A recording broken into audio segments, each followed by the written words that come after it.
Siema, po sprawdzeniu Legionu pozytywnie się zaskoczyłem. Zapraszam Was do obejrzenia kolejnej z moich strategii do PoE 3.25. 70% oglądających nie subskrybuje jeszcze mojego kanału, więc jeśli podobają Ci się moje materiały, to zostaw subka. Dzięki. Na wstępie chciałbym podkreślić, aby strategię oglądać uważnie i nie skipować połowy filmu. Ostatnio zdarzało się, że ktoś narzekał, że słaba strategia, że coś mu nie działa lub słabo dropi. Trafiła się nawet osoba, która miała połowę strongboxów białych, ponieważ nie skopiowała dokładnie całego atlasu. Jeśli ktoś skipuje film i tylko zbiera atlas, skaraby i leci robić, a coś mu nie działa, to nie miejcie proszę do mnie pretensji. Legion zaskoczył mnie pozytywnie i mimo nerfów w poprzednich ligach nadal jest silną taktyką. Szczególnie w tej lidze, gdzie poszedł mocny nerf na dropy ogólnie. W tle widzicie jakieś randomowe dropy podczas mojego testowania Legionu. Jeśli chodzi o mapę, jaką wybieramy do Legionu, będzie to Dunes. Mapka ta jest zdecydowanie najlepsza do Legionów, łatwo tutaj zraszować bossa i Legiony mają sporo miejsca, aby dobrze się rozłożyć. Przejdźmy do omówienia atlasu. Na początku wychodzimy sobie do góry, bierzemy tutaj oczywiście skaraby i modifiery, tak jak zwykle. Idziemy w lewo, bierzemy sobie szansę na Delirium. Delirium doda nam dużo dodatkowych mobów na mapie, co zwiększy oczywiście nasze dropy. Później idziemy tutaj wyżej, bierzemy kolejne nody na Delirium. Sprawia to, że Delirium jest nieskończone, więc nie będzie gonił nas żaden czas. Tutaj po prawej bierzemy sobie szansę na Legion. Ta szansa daje nam możliwość dostania darmowego Legionu dodatkowego z Atlas Tree, co jest bardzo fajną opcją. Później w prawo, tutaj te nody na Legion sobie bierzemy, bez tych 3 punktów, nie polecam wybrać tych punktów, ewentualnie możecie wziąć ten jeden punkt, który sprawia, że Legiony są 40% dłuższe, w sensie dłużej trwa ten stasis i wszystkie moby w stasisie dostają 50% damage więcej, co po prostu ułatwia nam robienie Legionu, jeśli ciężko nam po prostu idzie, więc jeśli wam ciężko idzie, możecie to wziąć, ale nie jest to konieczne, lepiej grać bez tego, jeśli jesteście w stanie. Następnie Singular Focus, żeby sustainować sobie mapki oczywiście. Później idziemy w prawo. Bierzemy sobie tutaj Legion, te 3 punkty na środku ulewamy, bierzemy tylko na żółte i zielone emblemy. No i oczywiście Constant Battle. Całe niebieskie altary tutaj wybieramy. Kolejny node na Legion. Później idziemy sobie wyżej, znowu niebieskie altary, znowu tutaj Legion, bez tej lewej odnogi. Później skaraby. Tutaj mamy znowu Legion, na środku kółko z Quantity, tutaj 2 punkty ominąłem, żeby się zmieścić w limicie. Później znowu Explicity i jedziemy dalej Explicitami po kolejne. Te Explicity bierzemy oczywiście, bo one nam dają Explicit modifiery za każde quality, a tutaj mapki będziemy latać na quality, ponieważ nie będziemy latać 8-modowych mapek. Następnie skaraby.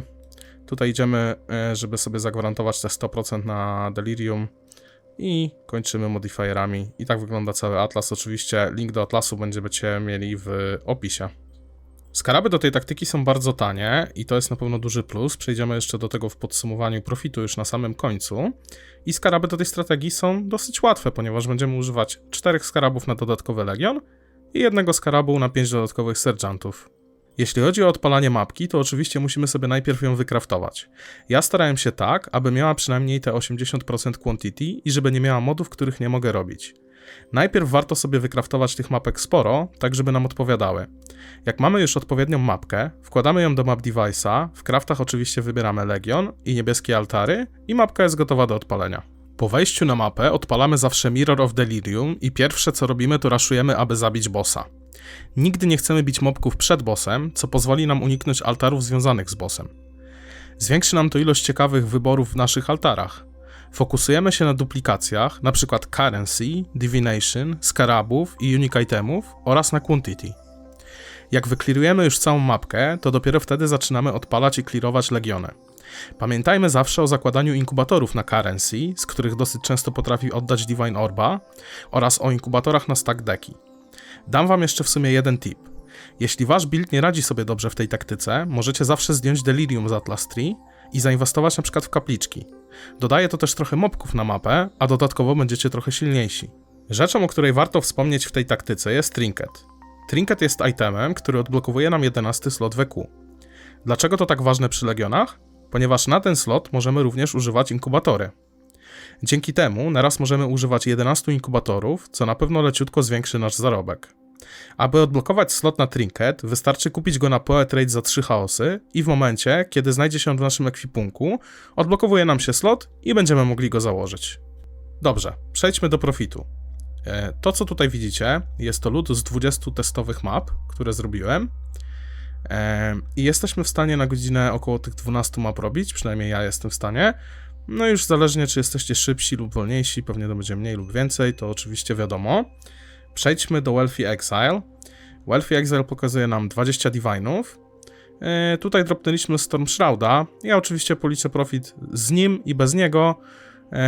Wydaje mi się, że tak czy siak na 20 mapek zawsze tam jakiś lucky drop poleci. Ja bym tego nawet mega lucky dropem nie nazywał, bo to jest 3,5 Divine'a, to nie jest jakiś mega lucky drop. No ale dobra, policzymy tak i tak, żeby nie było nieporozumień. I oczywiście tą wartość bez Storm Shrouda wpiszę w miniaturę i w tytuł filmu, żeby nie było. A więc tak. Już wam mówię, jak to wygląda. Tak jak widzieliście, mamy 20 Divine'ów, a odpalenie tych 20 map to było 560 chaosów, czyli około 3,6 Divine'a. Licząc ten Jewel za 3,5 Divine'a, to z nim mamy w takim razie 16,4 Divine'a profitu z tych 20 map, a bez niego 13 Divine'ów. Jeśli podzielimy sobie to na mapkę, w sensie profit na mapę, to z Jewelem mamy 0,82 Divine'a na mapę, profitu czystego, i bez niego 0,65 Divine'a na mapę. Co daje nam z Jewelem 9,84 Divine'a na godzinę i bez Jewela 7,8 Divine'a na godzinę. Myślę, że można spokojnie 8 policzyć. Jeszcze oczywiście mamy gold. A jeśli zastanawiacie się, ile tego golda jest, to jest go około 200 000 na godzinę. Także gold tutaj jest też całkiem przyjemny. Dziękuję za oglądanie, korzystajcie ze strategii i bawcie się. Jeśli materiał wam się spodobał, to zostawcie łapkę w górę dla zasięgów i możecie napisać jakiś komentarz, na przykład jakie taktyki chcielibyście, abym jeszcze przetestował.